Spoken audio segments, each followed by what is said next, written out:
There's something calming, awe-inspiring, and sometimes terrifying about the sea. Everybody knows it. A child building a sandcastle, jumping, laughing, and squealing in the surf. The black sheep criminal who wants to be baptized in water. Even if their life has been mostly wasted, they must immerse themselves in the water. The happy swimmer knows it suddenly when they're surprised, slapped senseless by a violent wave, and then dragged under by Neptune's greedy claws, sucked under into Neptune's greedy mouth. The vastness of the sea and the sky awakens an instinct in humanity, a hunger to wander, a yearning to explore, and a drive to conquer. In the 1800s in Eden, Australia, a British colony, the name George Davidson would become synonymous with industry, with whaling, with whale oil, and with wealth. One of George's whalers was named Henry, and he had a troubled history. During those past dark and despairing days, Henry wondered how he'd taken such a bad turn on the road of life. He was sinking deeper and deeper into debt. There were creditors after him, and he jumped at shadows. Any unexpected noise startled him and sent his heart racing. There was a guilt that he carried with him, and he deserved that, because of the money he'd stolen from good people who had shown him only goodness and kindness. One bad decision led to another until there was no righting things, no way to stop the insane momentum of a spectacular crash. He could only let the game play out to its ultimate conclusion. Henry was a magician with the cards, and he couldn't bear to lose face or to disappoint or fail anyone, so he had to borrow more money, and borrow more money, until he ruined his business and estate and family. He remembered the pale white shock on their faces when he told them. Henry got out of Sydney fast, dodging knives and bullets. The ugly scars on his ribs and shoulder a reminder of his lucky escape. Eventually, Henry limped into Eden in Twofold Bay and asked George Davison for a job as a carpenter. George took him on as a whaler, and when he found out about the debts, he actually paid them. Henry had been whaling for the Davidson family gratefully ever since that day. Albert Ewan was a descendant of the native Aboriginal whalers who had revered the orcas as reincarnated ancestors. The same Aboriginal whalers who called the orcas with song and were experts with harpoon and lance. Albert was a deeply serious and superstitious man, yet could also be moved quickly to anger, laughter, or playful jest. He just never could temper his passions. After a drunk altercation in a pub with some troublemakers, the police came looking for Albert. Then George intervened with his influence, because he could see disaster down the road for the talented yet impulsive young man, and because he knew Albert Ewan would make a valuable addition to the whaling crew. The townsfolk called her the Queen of Twofold Bay, and it was true enough. Sarah Davidson was George's wife and the mother of his children. She managed the estate as a cooker, cleaner, gardener, accountant, and confidant. But more than that, she had a practical and utilitarian mind, as well as an intuitive and perceptive heart. This was very useful in business. Somehow, she would read the secrets of people's hearts and foretell events that seemed perhaps fated.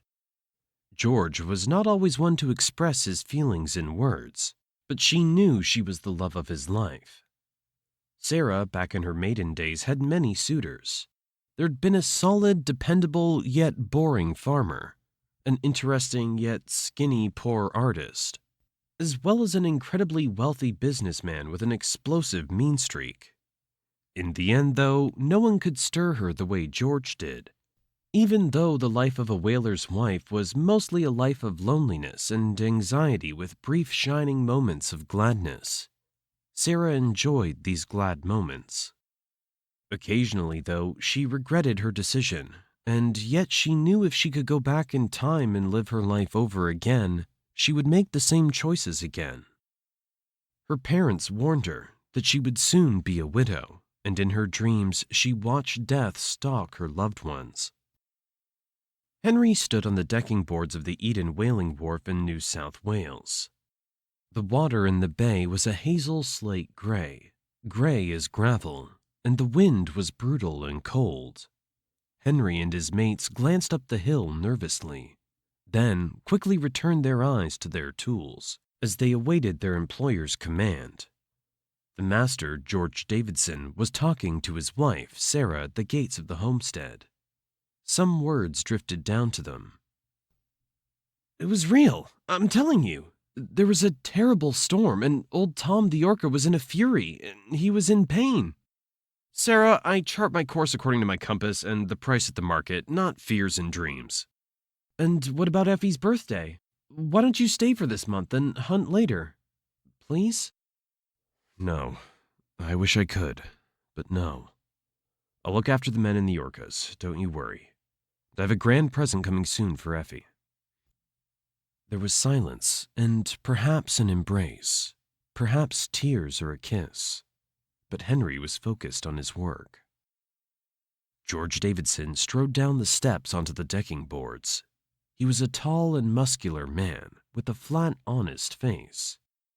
Henry and his mates looked up from their tools towards their employer. "Jack, start pulling that winch! Bring the whale in!" Jack, George's son, started on the winch eagerly. "Henry, grab your boat spade. You'll be the butcher today." Henry snatched up the boat spade that was leaning against the wall of the hut beside him. "Ewan, you can help Henry." The aboriginal, who was painted in white ochre, paddled his canoe closer to the wharf. His ancestors had been skilled hunters and whalers for generations in this land, their native land. Henry looked at George, raised his eyebrows, and shook his head. "How'd you ever learn their language? It's a strange tongue." "There are many languages. Language of whales, of the tides and storms, and of the stock market and of the natives. Pays to understand them all. At the end of the year, you'll see, we'll be golden." "You're a shameless capitalist and Luddite, George." Henry smiled as he said what none of his mates would dare say to George. "Only once I purchased one of those new fancy things, you remember what happened? You almost shot that harpoon gun into Jack's belly. Shot the second right into the sea. You almost hit the orcas." There was no condemnation in George's voice as he described the one instance that they had tried to use the new technology. It was merely exaggeration and banter. Henry sliced open the whale's blubber. The fire and the oil pots awaited. He cut with his boat spade, the gory incision starting from the massive dead whale's eye and sliced all the way back to its fin. Then, with a hook and rope, the crew peeled and ripped the long strips of blubber from the carcass, the same way a man peels an orange in a spiral. The work was long and hard for the whole crew, and minutes passed into hours in a monotonous, repetitive grind of messy butchery. The smell of blubber, the smell of fire and smoke and whale oil assaulted Henry. His fingers cramped, the muscles in his arms and back burned painfully.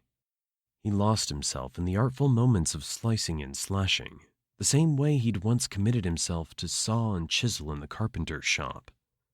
But sawdust was far more pleasant than the sticky, slippery feel and overpowering smell of whale oil.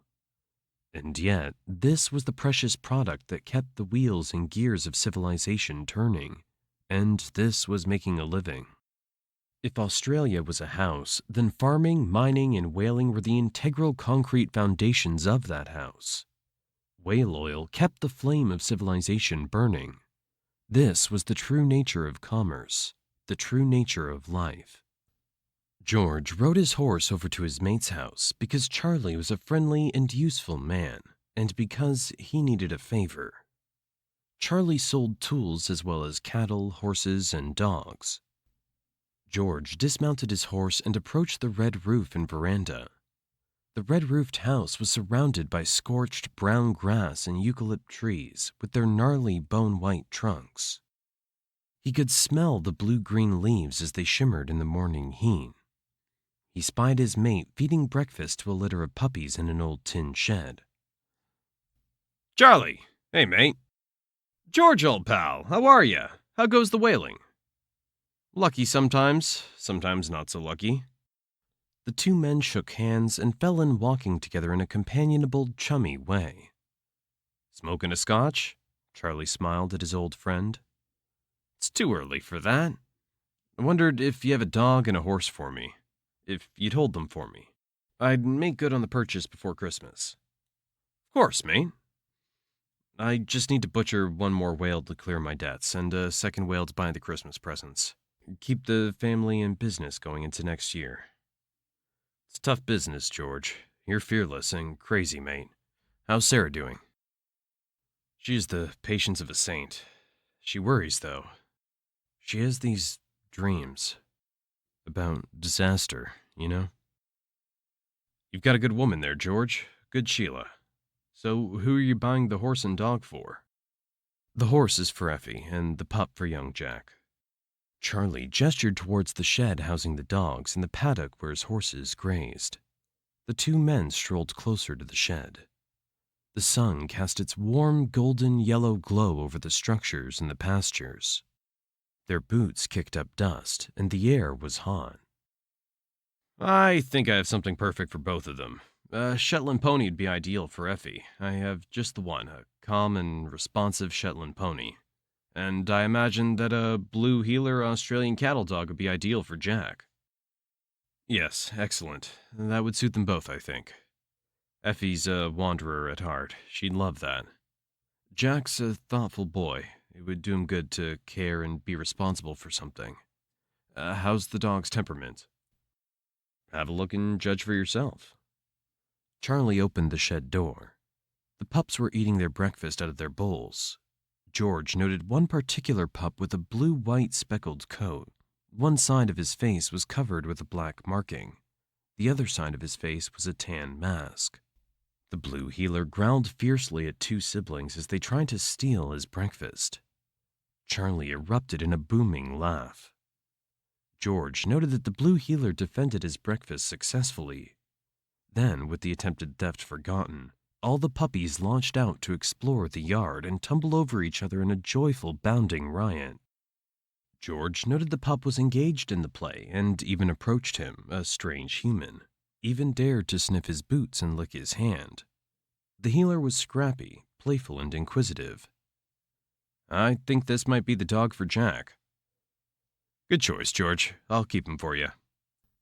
On his journey back home, George decided to make a stop in at the Seahorse Inn for a beer. Just one beer. After all, he worked hard for it. The Seahorse Inn had white walls and a silver sheet metal roof. Its many halls lay close to a grassy lawn with palm trees, as well as a sandy and gravelly beach. Entering through the big front door that was paneled with timber and glass, he found the interior cool and dark and cozy. He approached the bartender and asked for a beer, and settled down to relax. Out of the corner of his eye, he noted the last man he wanted to see. It was his impatient creditor. This was bad luck. The man was in a meeting, and unluckily for George, the meeting seemed to be closing, and the businessmen were dispersing. Like a bird of prey, the banker spotted and then swooped over to George. The man wore a waistcoat and a pocket watch. His features were small and his skin pasty. His nose was even hooked like a beak, giving the man a cruel expression, which coincidentally accurately reflected the inner personality. They call you fearless, George. You must be fearless to show your face here, when you're so badly in debt. You'll have your money, Mr. Tyler. You can count on that, I promise you. End of the month, George. No later. Or else I will seize everything you own. The banker glided on, intent on other economic favors, kills, and conquests. The working men stepped aside as he stalked through the pub and then exited the Seahorse Inn. Then everyone breathed a sigh of relief, because everyone knew that man could make or break almost anyone with one stroke of his pen. George drank his beer and chatted to the bartender and a few other farmers and tradesmen, and just as he was starting to relax again, he saw a group of rival whalers drinking and smoking in a corner. George couldn't believe it. More bad luck. One of them, tattooed with a shaved head, approached him rudely. Look here, it's the great and legendary Fearless George. The rival whaler bowed theatrically to him in scornful and bitter mockery. Yeah, I don't really care what people say about me, compliments or insults, so keep on walking, arsehole. You get all the glory, but it's your crew of darkies and those orcas who do most of the work. Where would you be without those orcas? You better hope no one slaughters those orcas. The rival whaler puffed up his chest and stood at full height. He clenched his fists in a drunken rage. Threats mean nothing to me. You want to settle this right here, right now? Just say the word. George put down his beer and turned to face the drunken menace. There was a grim and heavy moment of potential violence. Then, as the two men squared off, the whole pub fell silent. The drunk was imagining in vivid, picturesque detail just how he would uppercut George with the perfect uppercut and then smash his beer glass over the glory hog and how the whole pub would cheer for him. George was thinking of knocking this guy down hard and fast and leaving him toothless, and then getting out the nearest exit before a large-scale brawl destroyed the iconic Seahorse Inn and left the Davidson family without a husband and father, except for occasional visit to the local jail. The moment of silence gave space for reality and reason to prevail. Eventually, the drunken whaler withdrew. Then, of course, as he retreated, he muttered threats and insults for his crew to snigger at. George finished his beer with his mates, and then he left the Seahorse Inn. He made his way back home to the Davidson homestead, back to the wharf and the try-works. Visiting the Seahorse Inn today had been a mistake. The wintry wind raged in partnership with the heaving hazel-gray waters of Twofold Bay. George gazed through the telescope. Jack stirred up the embers of a small fire. Where are the orcas now, do you think? Jack stretched out his legs and hugged himself in a futile battle with the wet and the cold. I haven't seen old Tom or Hookie or Humpy for a few days. They were watching from the cliffs near the Kaya River. The Davidson homestead, the wharf, and the try-works were below them. Their boat lay at the ready. Why do you think that the killers like you so much? Jack looked over at his father and employer, George Davidson. George adjusted his hat and stroked his mustache as he considered the question. Do you remember that injured parrot that flew into the house? Everyone was yelling at it, frightening it, and causing it to bash itself against the glass. But you remained calm. You calmed it down and made it your pet. Yes, I remember. He was my first pet. Well, you've got the right type of stillness. You've got the knack. I was the same. When I was your age now, on our street there was this chained mad guard dog that would howl and bark like a devil. Anyway, my friends used to play this game. They would throw sticks at the guard dog, who would run at them, but they would deliberately stand just beyond the chain's reach. The dog would run out of chain and get choked to a stop. One day I told everyone that I was going to stand inside the reach of the chain, and that the Rottweiler wouldn't even bite me. That's a pretty mean thing to do, Dad. What happened? The poor mad dog lunged at me, but when it saw I was holding my ground and completely calm, friendly even, it actually sniffed me, licked my hand, and sat down at my feet. My friends couldn't believe it. So that's when you realized you had a knack with animals. Jack held his hands closer to the fire and smiled. But sometimes, lad, when we play the game, we get bitten by the dog. We lose. There have been whaling companies that went into debt and were closed, marriages and families that fell apart. Remember Peter Lyer? He was knocked out of the boat by a whale. He was dragged under and tangled up in the ropes. Then his body disappeared. We searched for days, but there was no sign of the whale or Peter's body. So I carved his name onto a memorial plate on Ben Boyd's lighthouse. Yes, I remember the story. Jack nodded his head dutifully. So we must remember to stay alert and focus on the task at hand. George looked again through the telescope over the waters of Twofold Bay.